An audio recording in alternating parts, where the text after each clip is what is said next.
The other morning, I was having coffee with a friend, and at one point, he reached across and grabbed my empty plastic water cup and said, "Hey, if I smash this right now, would you be offended?" And I said, "Yeah, I think I would." And he said, "Really? Because there's a whole stack of plastic cups right there, and they're free." I said, "Well, okay, fair enough. I guess I wouldn't." Then he grabbed my notebook. He said, "Hey, what if I left everything that you wrote, but I tore out all the blank pages in the back of the notebook and basically destroyed your notebook? Would you be offended?" I said, "Yeah, I think I would." He said, "Really? Because you can go and get another notebook for like $20. What's the big deal?"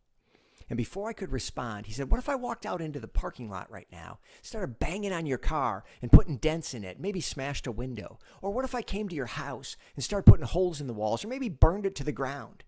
Would you be offended?" Well, I knew something was up, so I asked, "Tell me more."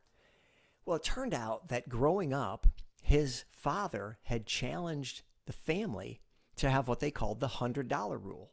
And the idea was that for anything under $100, they would not let themselves get offended. If it could be repaired or replaced for less than $100, there was no reason to get upset. Now, in today's dollars, that's probably like $1,000. And I'd already proven that I was going to get upset over a $20 notebook and a free plastic cup. So I'm already failing way below 1,000. And we discussed that as a principle in life, as a personal principle, it was probably good to have a threshold in your mind that would help guide you when something goes wrong, as to help you decide how involved and upset to get over that thing. And that probably the number should be even higher than 1,000 for most of us.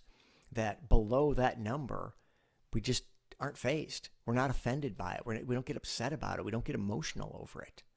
And we could even challenge ourselves to say there's no number. It doesn't matter what happens, we're not going to get offended. And we're not going to get emotionally upset. To just remain calm and have emotional control regardless of the size of the problem. And that's a big challenge. And then the conversation drifted into business. And he pointed out that in his experience, most of the time leaders don't have a number. They don't have that 100,000, 10,000, whatever the number is, threshold under which things don't faze them.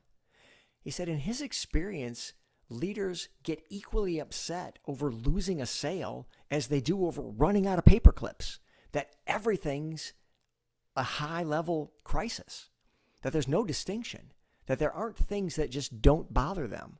Everything bothers them. Everything's an issue, and they need to get involved in everything and be upset about everything unless everything is going well, which, of course, it never is. So it's an interesting principle to think about, especially as a business leader. Can you set a number for your role? And whether you're a line worker or a supervisor, a manager, a vice president, a president, a CEO, whatever your role is, whatever your span of control is, there's probably a number under which you shouldn't really be getting upset about things. Over which it might lead to your attention. You probably still don't need to get upset. You probably still don't need to lose emotional control. But you can at least say, I'm going to go investigate that. But anything under that doesn't, frankly, deserve my attention.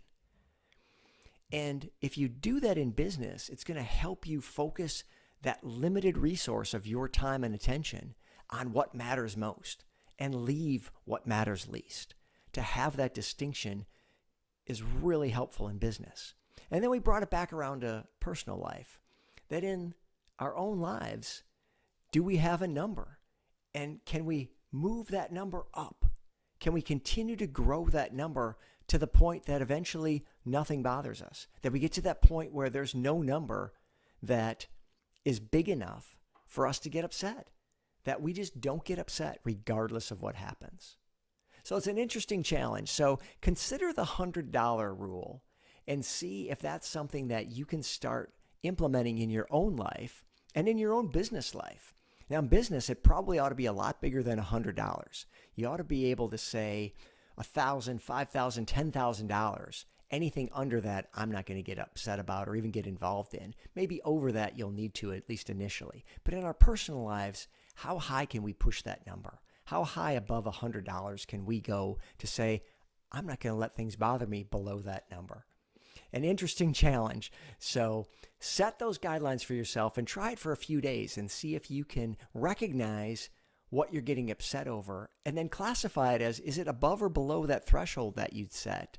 And if it's below it, was it really worth getting upset over? And if it's above it, do you need to push your number up high enough to cover that? Or was it really worth getting upset over and getting involved over?